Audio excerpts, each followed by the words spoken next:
마가복음 16장은 예수님이 부활하신 장면을 우리가 볼 수 있습니다.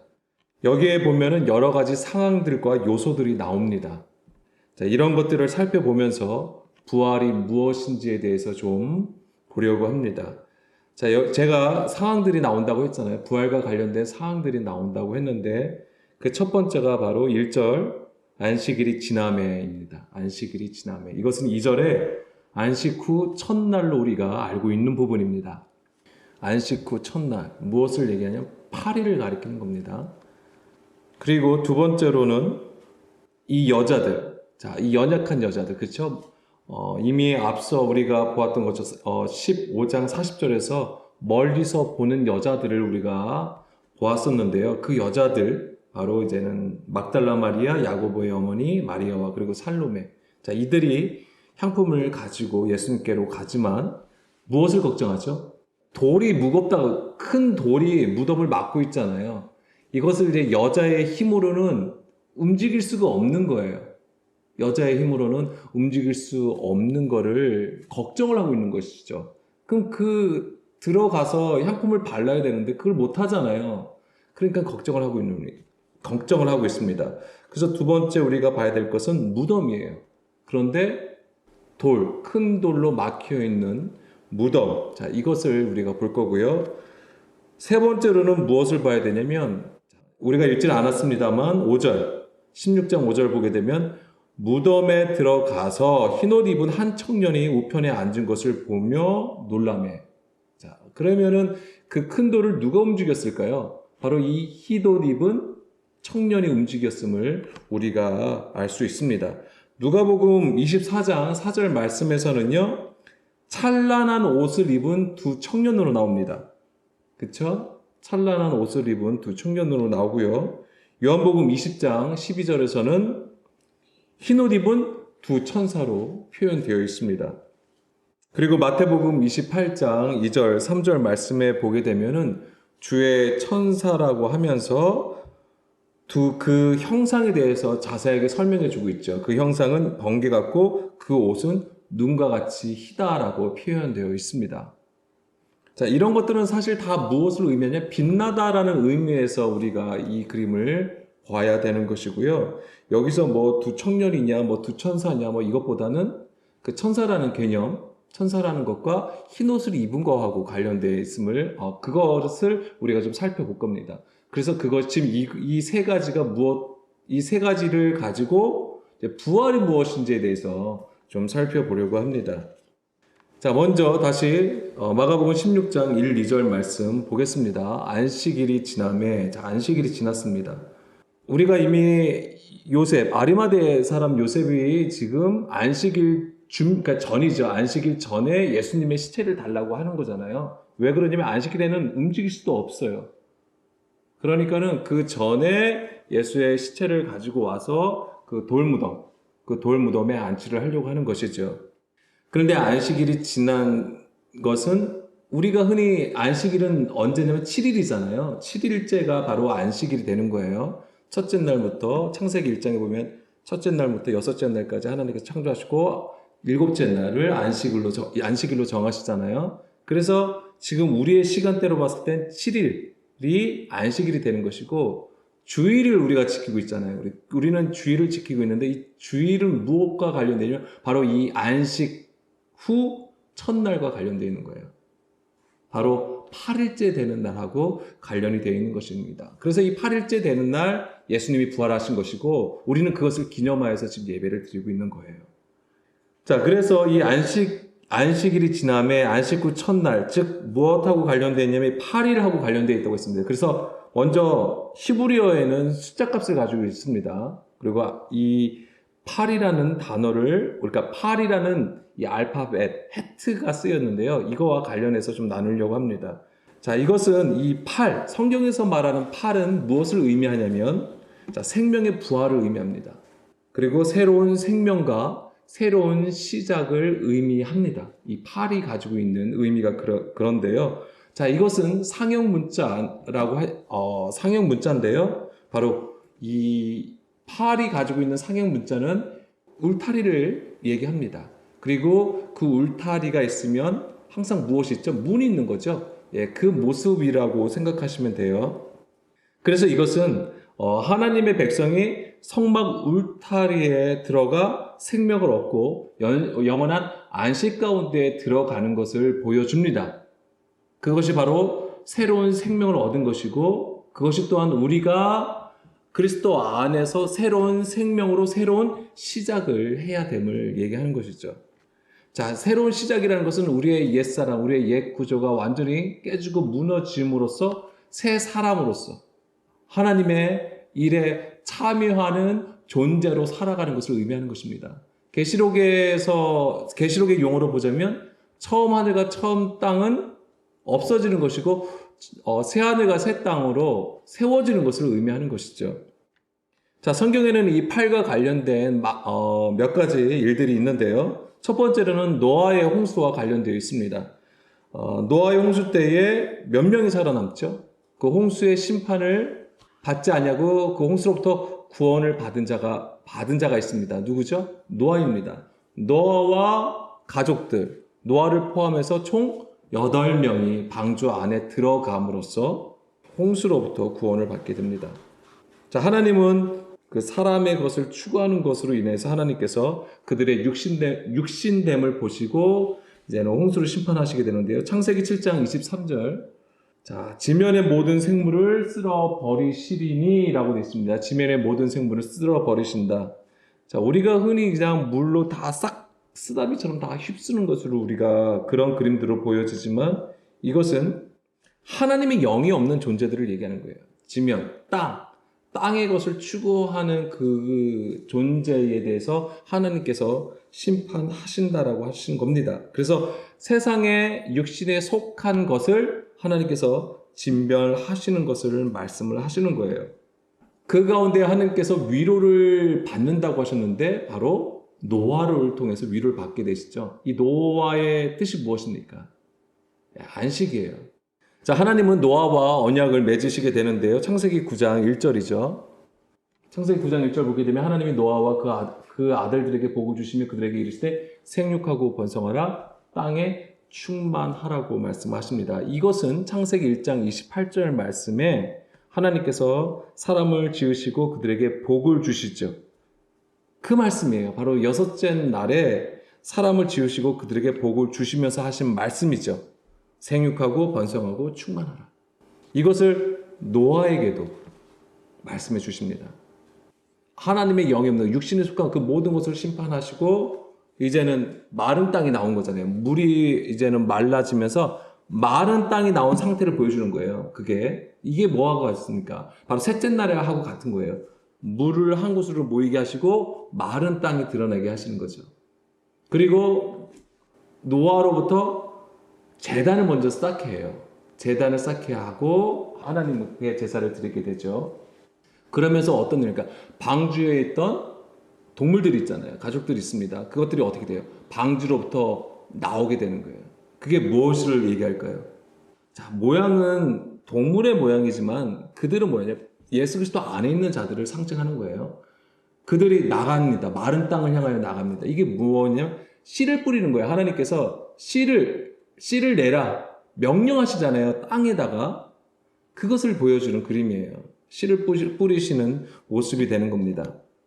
자, 이 그림을 가지고 있는 거예요. 이게 팔하고 관련되어 있는 거예요. 새로운 시작, 새 생명을 얻게 되는 것이죠. 그리고 두 번째로는 우리가 봐야 되는 것은 이스라엘은 태어나면 며칠 만에 할례를 받냐면 8일 만에 할례를 받는다고 하는 부분이에요. 자, 할례라는 것은 무엇입니까? 포피를 잘라내는 것을 얘기합니다. 이 포피라는 것은 무엇을 얘기하냐면 우리의 외식함을 얘기하는 거예요. 육신의 것, 보여지는 것을 얘기하는 겁니다. 외식이죠. 그것을 잘라낸다. 우리 안에 육신에 속한 것, 어린아이의 일을 잘라내는 것을 말하는 겁니다. 이것이 바로 할례예요. 이것도 8일 만에 할례를 행하게 되어 있는 것이고요. 그리고 지금 이 초막절이잖아요. 이 초막절은 며칠 동안 지키게 되냐면 8일을 지키게 되어 있습니다. 8일 동안 지키게 되어 있어요.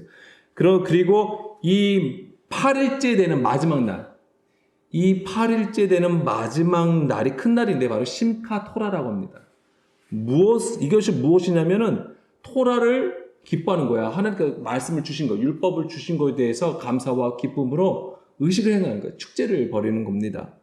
그래서 이것은 무엇과 관련되면 율법의 완성을 얘기하는 거예요. 율법의 마침이 되는, 완성이 되시는 메시아를 기다리는 그들의 어떤 갈망, 염원이 담겨져 있는 것입니다.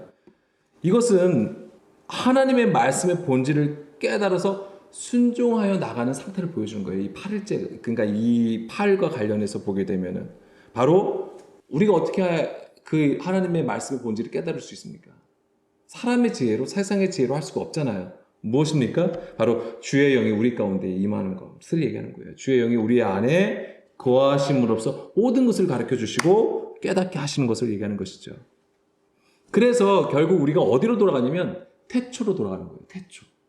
그래서 이 8이라는 것은 새 생명을 얻는 것인데 이게 무엇과 같냐면 바로 태초와 관련되어 있는 거예요. 태초, 베레시트, 로시예요. 머리, 근본, 시작, 출발. 예수 그리스도와 온전히 연합되는 걸 얘기하는 거예요. 그리스도께서 교회의 머리가 되시는 것. 그것으로 회개하는 것, 돌아가는 걸 얘기해요. 회복되는 걸 얘기하는 거예요. 이게 바로 8이 가지고 있는 의미예요. 자, 그리고 우리가 이 마가복음 16장에서 보고 있는 것처럼 예수님은 안식 후 첫날에 부활하시는 것이죠.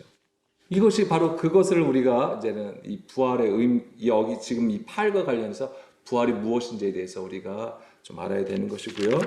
자, 그리고 두 번째로는 뭐냐면 바로 이제 무덤이죠. 돌무덤. 자, 예수님은 지금 무덤 안에 죽으신 이후에 이 돌무덤에 계시게 되는데요. 그 입구는 이제 큰 돌이 막혀 있습니다. 무덤이 무엇을 의미합니까? 어둠을 얘기하는 것이죠. 죽음을 얘기하는 거예요. 죽음. 자, 이 죽음은 무엇을 얘기하냐면 시편 5장 9절. 그들의 입에 신실함이 없고 그들의 심중이 심히 악하며 그들의 목구멍은 열린 무덤 같고 그들의 혀로는 아첨하나이다. 자, 이것은 이제 다윗의 시가 되는데요.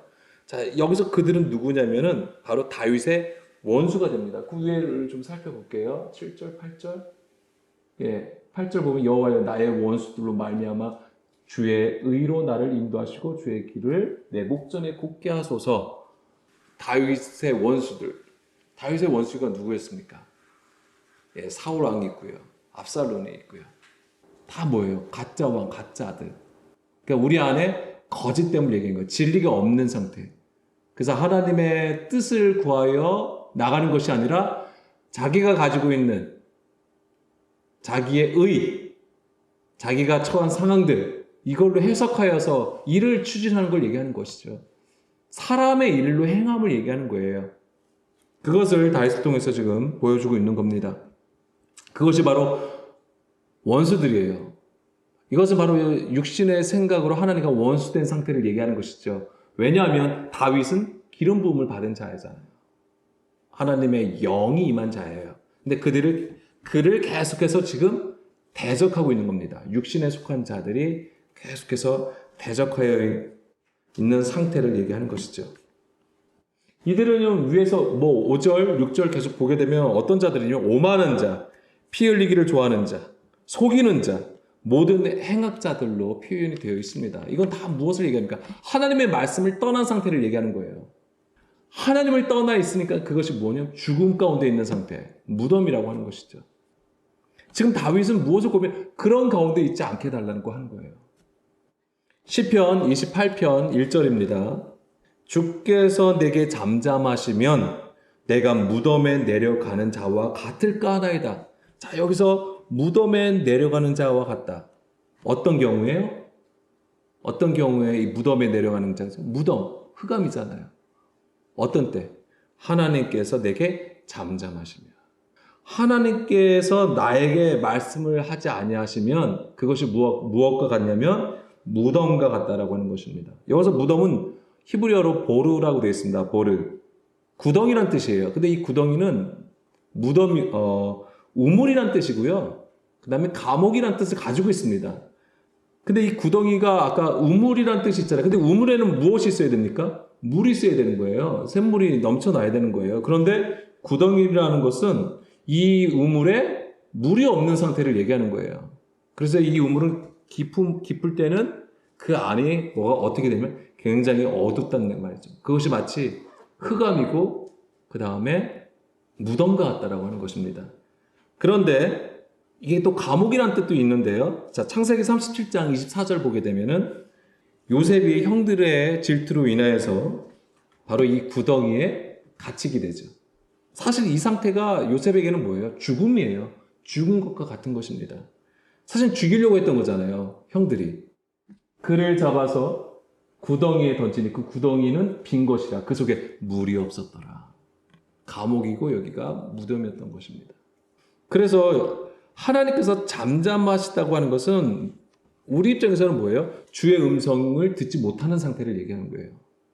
하나님의 말씀에 대해서 들어도 듣지 못하고 보아도 보지 못하고 깨닫지 못하는 상태를 얘기하는 것입니다.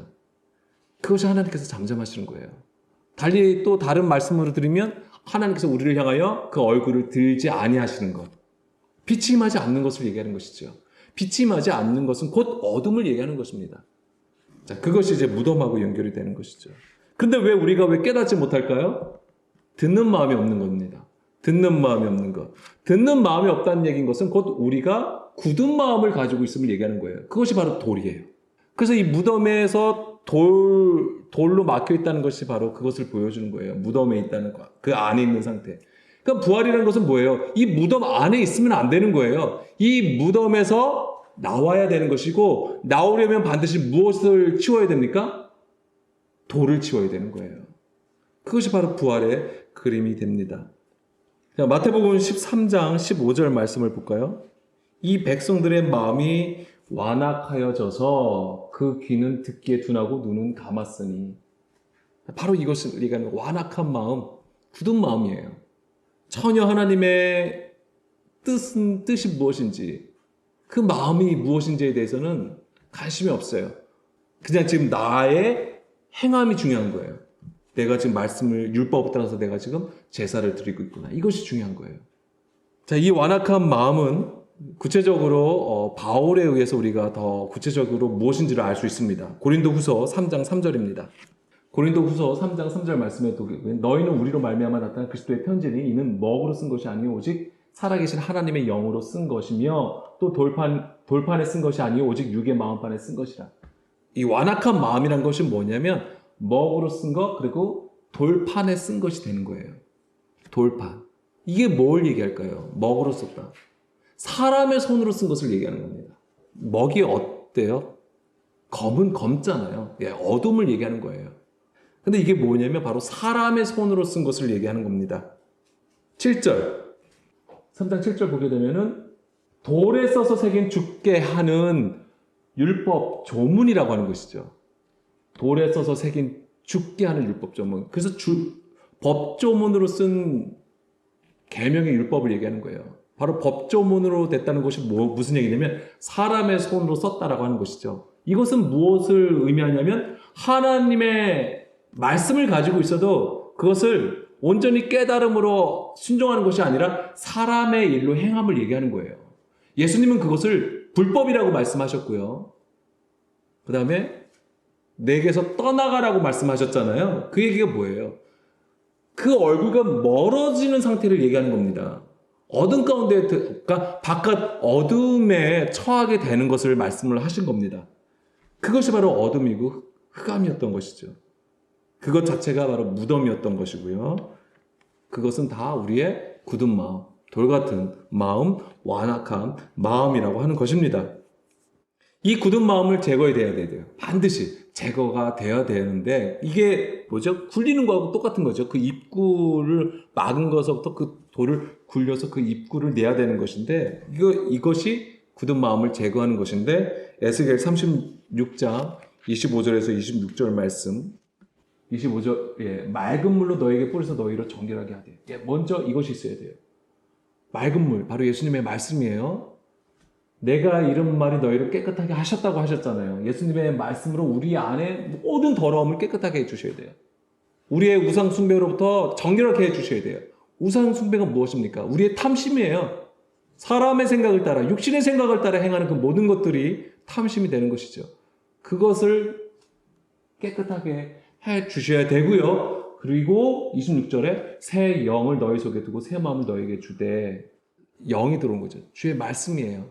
영과 생명의 말씀을 우리의 마음판에 새기는 것이죠. 그러면은 너의 육신에서 굳은 마음을 제거하고 부드러운 마음을 줄 것이며, 반드시 이게 있어야 돼요. 이것이 바로 우리의 굳은 마음을 제거하는 겁니다. 무더움을 막고 있던 큰 돌을 굴리는 거예요. 그런데 이걸 누가 합니까? 이 돌을 누가 굴려요? 마가복음에서는 청년으로 나오죠. 그리고 다른 복음서에서는 천사로 나와요. 흰옷 입은 천사. 이 천사가, 흰옷 입은 청년, 천사가 이 돌을 제거하게 되어 있는 거예요. 이 연약한 여자들은 처음에 향품을 가지고 갈 때 무엇을 걱정했습니까? 이 돌을 누가 굴려줄까? 어떻게 무덤에 들어갈까 했잖아요. 연약한 여자로는 절대로 그 돌을 굴릴 수가 없는 거예요. 성경에서 이 연약한 이 여자라는 것은 무엇입니까? 아직까지 진리로 충만하지 않은 상태에 우리를 얘기하는 거예요. 그냥 얄팍한 지식을 가지고 절대 우리가 깨달을 수 없는 것이죠. 오직 흰옷 입은 무리, 천사, 청년만이 이 돌을 굴릴 수 있는 겁니다. 자, 이것이 다 부활의 그림이에요. 지금 말씀하는 것들이. 천사라는 것은 어떤 존재입니까? 마태복음 22장 30절입니다. 부활의 때에 장가도 아니가고 시집도 아니가고 하늘에 있는 천사들과 같다. 자, 부활의 때를 얘기하면서 이때는 마치 무엇과 같다? 시집도 안 가고, 마태복음 22장 30절입니다. 부활의 때. 자, 부활은 우리에게 이 그림을 주는 겁니다. 뭐냐면 천사와 같다라고 하는 거예요. 그런데 시집도 아니가고 장가도 아니간다. 자, 마태복음 24장 38절. 네, 같이 얘기하는 거예요. 자, 이 시집가고 장가가고, 홍수 전에 노아가 방주에 들어가던 날까지 사람들이 먹고 마시고 장가들고 시집가고 있으면서 홍수가 나서 그들을 멸하기까지 그들이 깨닫지 못하였다라고 되어 있잖아요. 자, 이 얘기가 무슨 얘기냐면 그들이 정말 노아를 그 당시에 미친 사람처럼 취급하고 자기들은 여전히 그냥 열심히 세상에서 살아갔다, 뭐 이런 얘기로 우리가 읽을 수도 있는 것이지만, 뭐냐면 이 시집가고 장가가면 간다는 얘기는 사람의 일을 추구함을 얘기하는 거예요. 계속해서 사람의 일을 추구하는 거. 근데 아까 뭐라고 했습니까? 천사는 어떤 존재라고요? 부활의 때에 이 천사와 같다. 근데 장가도 아니 가고 시집도 아니 간다라고 한 거잖아요. 이 얘기는 뭐예요? 사람의 일을 하지 아니함을 얘기하는 것입니다. 뭐예요? 노아가 그랬다고 하는 거예요. 노아와 그의 가족들은 온전히 하나님의 일을 깨달았다고 하는 것이고, 그로 인하여서 그 안식에 들어갔다고 하는 것입니다. 이런 자가 바로 천사예요. 그러니까 그 당시에 노아는 천사와 같은 존재예요. 흰옷 입은 자와 같은 거예요. 남은 자고요. 그 시대의 남은 자였고, 시집가고 장가가고가 창세기 6장 1, 2절 말씀하고 연결해서 보게 되면 그가 바로 이런 상태예요. 하나님의 아들들이 사람의 딸들의 아름다움을 보고 자기가 좋아하는 모든 여자를 아내로 삼는 것을 얘기하는 겁니다. 저게 어떤 상태냐면 예수님이 말씀하신 것 중에 뭐죠? 바로 간음의 상태예요. 그러니까는 3절에 뭐죠? 여호와께서 나의 영이 영원히 사람과 함께하지 아니하리니 이는 그들이 육신이 됨이라, 육신이 되었다고 하는 표현입니다. 사람의 일을 추구함을 말씀하시고 있는 거고요. 자, 천사가 어떤 존재인지 좀 더 살펴보면 히브리서 1장 14절. 자, 모든 천사들은 섬기는 영으로 나옵니다. 자, 그럼 이거 우리 이렇게 생각하죠? 우리는 예수 그리스도를 믿고 그 다음에 천사들이 우리를 막 옆에서 막 받들고 섬기고 있다라고 생각하는 것이죠.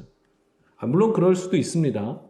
그렇지만 여기서 섬긴다라는 의미를 좀 알아야 되는 건데, 이들이 섬기는 것은 절대적으로 우리의 어떤 이익을 위해서, 우리의 어떤 유익을 위해서 섬기는 게 아니에요. 성경에서 섬긴다라는 것은 온전히 주의 말씀을 전하는 걸 얘기하는 거예요. 왜? 그것은 완전한 것이기 때문에. 하나님의 말씀은 완전하거든요. 그 완전함을 전해주는 것이 온전한 섬김이에요. 그것을 떠나서는 무엇이 있냐면 아무리 좋은 모습일지라도 거기에는 이해관계, 그래서 그 이해관계 속에서는 뭐냐? 계산법이 다 적용이 된단 말이죠. 그러나 이 모든 천사라는 것은 아까도 말한 온전한 주의 뜻을 따라서 주의 말씀을 온전히 전하는 메신저라고 하는 것이죠. 그래서 주의 복음을 온전히 전하는 것이 사실은 섬기는 거예요. 우리가 이웃을 사랑하는 거 바로 이 일을 하는 겁니다. 시편 103편 20절입니다. 시편 103편 20절 말씀 보게 되면 모든 능력 있어 여호와의 말씀을 행하며 그의 말씀의 소리를 듣는 여호와의 천사들이여 여호와를 송축하라. 자, 여호와의 천사들은 어떤 존재예요? 능력 있어서 여호와의 말씀을 행하며. 여기서 능력 있다는 것은 어떤 굉장한 파워를 얘기하는 거 아니에요? 뭐죠? 작은 능력이에요. 작은 능력으로 순종함을 얘기하는 거예요. 듣는 것, 온전한 들음. 지극히 작은 것 하나를 깨닫는 것을 얘기하는 겁니다. 그래서 그것으로 여호와의 말씀을 행하며 순종하는 것이죠. 그리고 그의 말씀의 소리를 듣는 것. 하나님의 음성을 듣는 자들을 얘기하는 거예요. 천사라고 하는 것은. 이들이 하는 일이 무엇입니까? 마태복음 13장 39절. 가라지를 뿌린 원수는 마귀요 추수 때는 세상 끝이요 추수꾼은 천사들이다.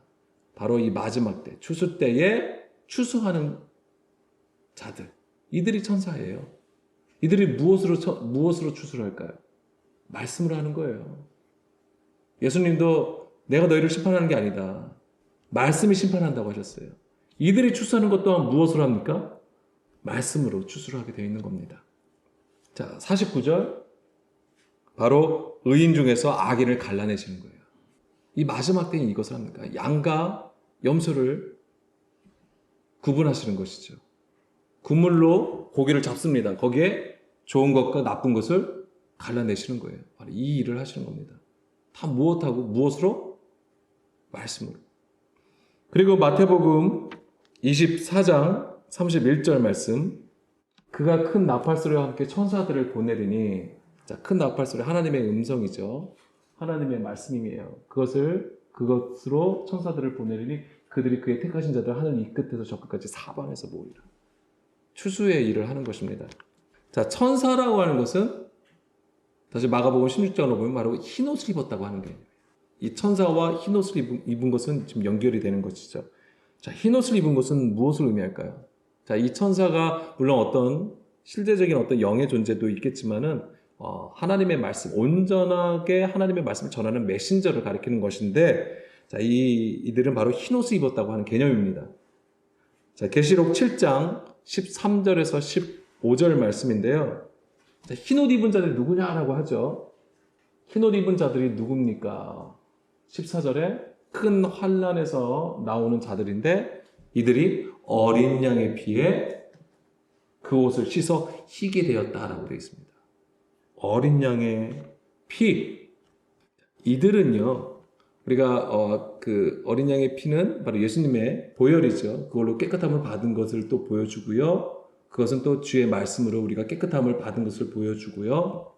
그 다음에 이게 어떤 그림하고 연결되어 있냐면 바로 출애굽기 찾지 마세요. 출애굽할 때에 어떤 일이 벌어집니까? 마지막 재앙 때에 어린 양을 잡아서 문설주와 임방에 뿌리잖아요. 그래서 그것이 바로 그 집 안으로 들어가는 입구란 말이에요. 거기에 어린 양의 피를 바르고 그 안에 있는 자들을 어떻게 하시죠? 하나님께서 보호하시게 되잖아요. 장자들은 죽지 않아요. 육신의 장자, 육신의 모든 것들은 다 죽어버리게 돼 있어요, 애굽에서. 근데 그 안에 있을 때는 산다라고 하는 것이죠. 그 생명을 보존하게 됩니다. 자, 그 그림이 연결이 돼야 돼요. 깨끗하게 되었다라고 하는 것이. 큰 환란에서 나왔다는 게 이게 무슨 얘기입니까? 무덤에서 나왔다고 하는 얘기예요. 흑암에서 나왔다고 하는 얘기예요. 출애굽이 되었음을 얘기하는 거예요. 애굽 안에서 나온 걸 얘기하는 것입니다. 거기가 무덤이었던 거죠. 말씀이 없어요. 뭐예요? 말씀을 가지고 있지만 뭐예요? 사람의 것으로 가르치고 행하게 하였던 것이 바로 사람의 것을 추구하는 바로 애굽이었다고 하는 것이고요. 예수님 당시에도 예루살렘, 이스라엘의 그 영의 구조는 바로 애굽이었던 거예요. 그것을 하나님, 어린 양의 피로 씻게 하신 거죠. 깨끗하게 하신 것이 됩니다. 그러니까 15절, 자, 이들이 어린 양의 피로 그것을 깨끗하게 희게 되었습니다. 그러므로 그들이 하나님의 보좌 앞에 있고 또 그의 성전에서 밤낮 하나님을 섬기며 보좌에 앉으시니까 그들 위에 장막을 치신다. 이게 초막절이에요. 이게 뭐냐면 이게 바로 부활의 그림이라고 하는 것입니다. 이게 바로 하나님의 은혜라고 하는 부분이에요. 은혜의 그림이 되는 거예요. 은혜. 그냥 우리가 그냥 감동받으면 하나님의 은혜를 받았다고 얘기를 하는데요. 은혜라는 것은 히브리어로 헨이에요. 헨. 그게 앞에 알파벳이 헤트, 8번, 숫자가 8을 가진 헤트라는 단어가 쓰인 거예요. 바로 이게 장막을 치시다는 거예요. 이게 아까 상형 문자라고 무엇이라고 했냐면 울타리라고 말씀드렸어요. 울타리. 그게 뭐예요? 다 말씀으로 우리를 보호하시는 걸 얘기하는 거예요.